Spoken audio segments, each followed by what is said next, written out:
In today's video, I'm going to teach you how to create a passport size photo in Photoshop. We'll start by opening your photo in Photoshop, then head straight to the crop tool. Look to the options bar at the top and switch the crop preset to WXHX resolution. This lets you type exact dimensions, so the crop matches official requirements. Enter the standard passport size used in your region along with a print-ready resolution.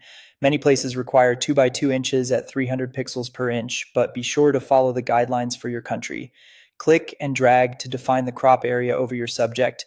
Keep the face centered, include the shoulders, and leave a little space above the head. You can adjust the crop handles until everything looks balanced. When you're happy, confirm the crop. Next, we'll add a thin border, which helps when trimming prints. Go to the Select menu and choose Select All to highlight the entire image. Then open the Edit menu, choose Stroke, and enter the border thickness you prefer. A subtle value like 2 to 3 pixels usually looks clean. Pick a color, often black, and confirm. Now copy the image so it's ready for layout by using Edit, then Copy. We're going to prepare a printable sheet. Go to File, then New, and create a new document at 6 by 4 inches. This size is common for photo prints and is easy to find at most print kiosks and labs. Make sure the resolution matches your cropped image, ideally 300 pixels per inch, and set the background to white for a clean layout. Paste the passport image into this new document, switch to the Move tool to position it near a corner, leaving a small margin.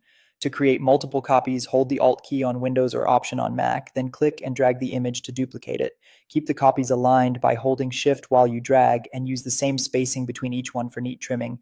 Repeat this until you've efficiently filled the 6 by 4 canvas with as many copies as fit comfortably. Once your layout looks good, save the document for printing. Go to File, then Save As, and choose a high-quality format like JPEG with maximum quality at the same resolution. You can now print this sheet on photo paper and trim along the border for clean, accurate passport-size photos. And that's it. If you found this tutorial helpful, don't forget to like this video and subscribe to my channel for more Photoshop tips and tutorials.